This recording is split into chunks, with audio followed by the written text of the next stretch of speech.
Estudia el crecimiento y decrecimiento de la siguiente función. Una función es creciente cuando a lo largo de su recorrido aumenta. Decreciente cuando por el contrario disminuye. Y si ni crece ni decrece, entonces es una función constante y lo indicaremos con las letras CTE. Por lo tanto, vamos a ver cuándo nuestra función es creciente, decreciente o cuando se mantiene constante. Hemos de fijarnos de izquierda a derecha, es decir, de x negativa a x positiva. Si empezamos por la x menos 5, desde la x menos 5 hasta la x menos 2, vemos que la función decrece de menos 5 a menos 2. Después, desde menos 2 hasta la x menos 1, aumenta, por lo tanto, crece. Desde la x menos 1 hasta la x 1, vuelve a decrecer. Lo indicamos con una unión de menos 1 a 1. Desde la x 1 hasta la x 3, crece. De 1 a 3, crece. Desde la x3 a la x4, decrece.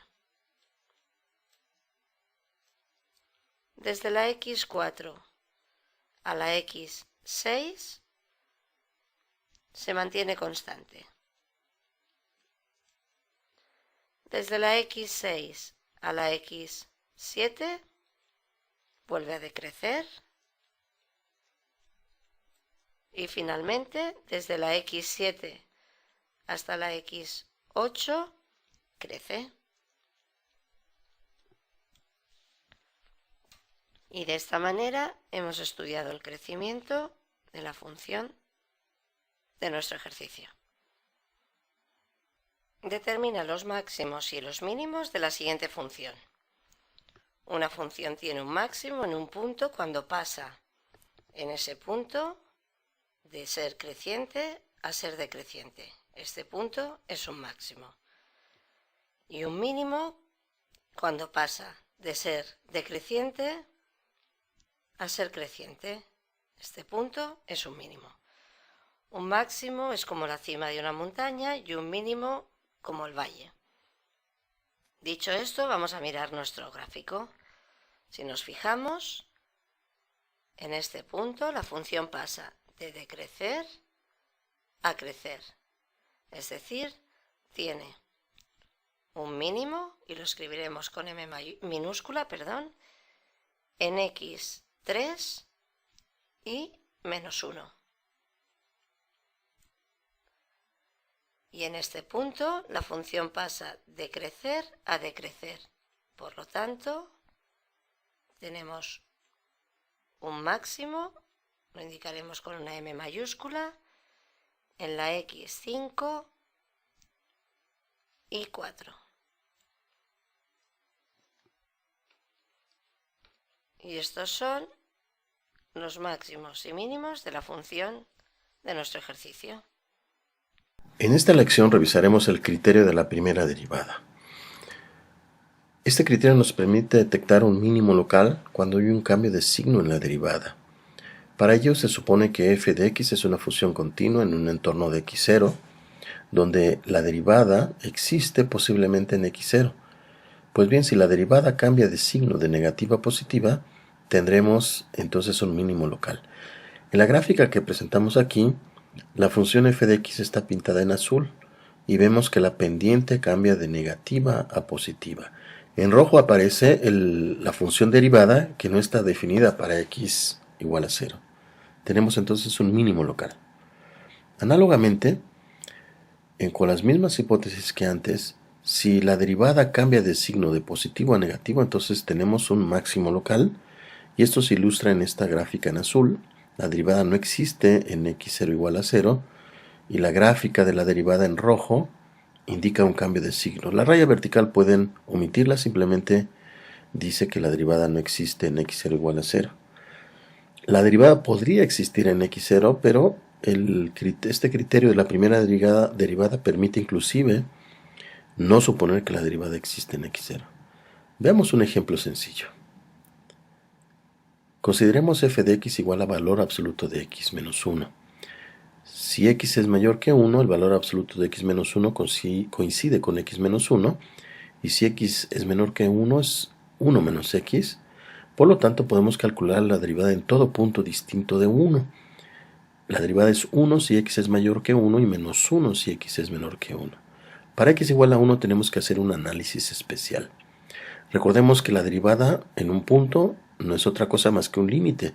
La derivada en 1 será entonces igual al límite, si existiera, al límite cuando h tiende a 0 por valores positivos o negativos, de f de 1 más h menos f de 1 entre h, que para valores positivos de h se reduce a 1 más h menos 1 en el numerador entre h, y este límite vale 1.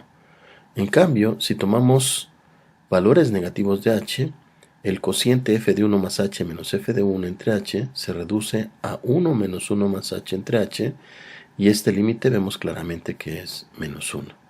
Por lo tanto, como los límites laterales no existen, la derivada como límite no existe en x igual a 1. Por lo tanto, x igual a 1 es un punto crítico, y el valor de la derivada que tenemos en la línea inmediatamente anterior, vemos que cambia de signo de positivo a negativa. Por lo tanto, tenemos que x igual a 1 es un punto crítico y de hecho es un mínimo local, ya que la derivada pasa por valores de x menor que 1 de menos 1 a más 1 para valores mayores que 1. Aquí ilustramos el ejemplo que acabamos de presentar. La función valor absoluto de x menos 1 viene en azul, y la función derivada, que no está definida para x igual a 1, pueden ustedes omitir la raya vertical, no es parte de la gráfica, vale menos 1 si x es menor que 1, es negativa, y vale 1 si x es mayor que 1. Por lo tanto, hay un cambio de signo en la derivada.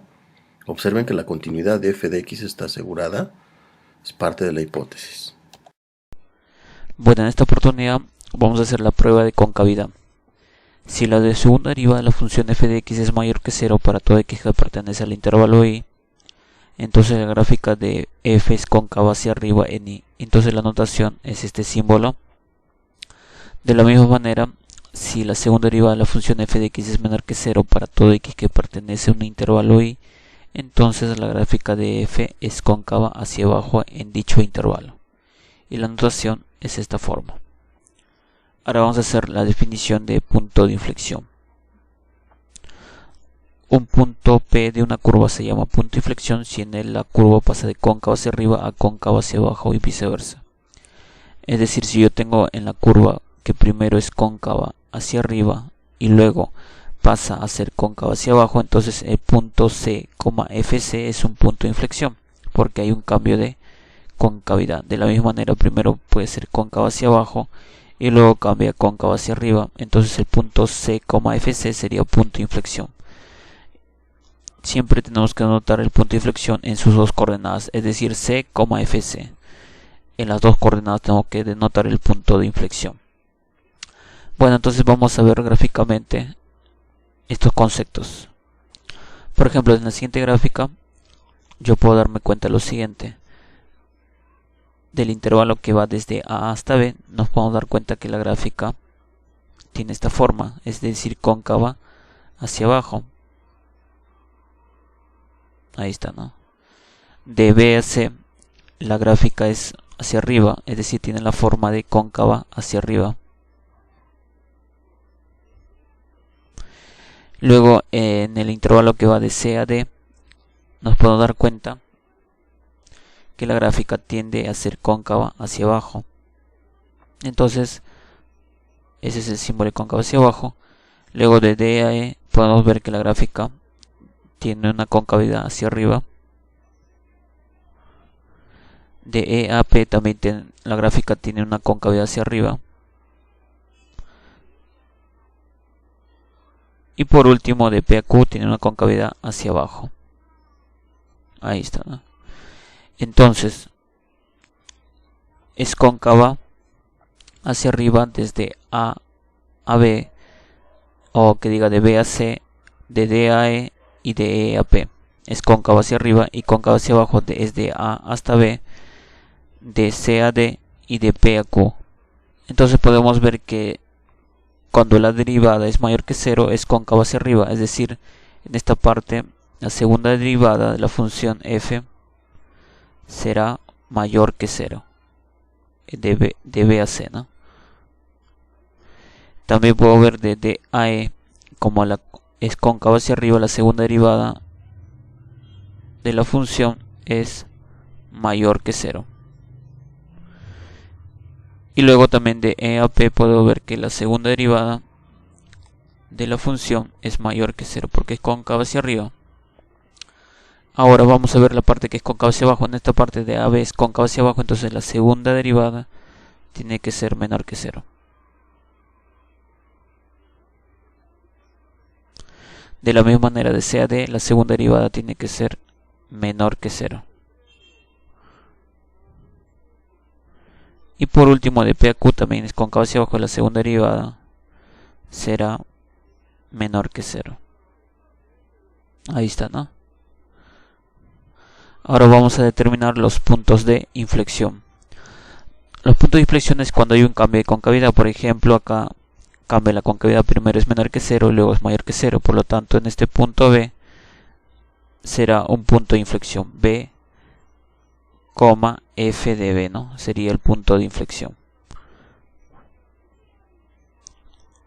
Ahora puedo ver que en el punto C también hay un punto de inflexión porque es primero cóncava hacia arriba y luego cóncava hacia abajo. Entonces en el punto C sería otro punto de inflexión, sería C, FC, ¿no?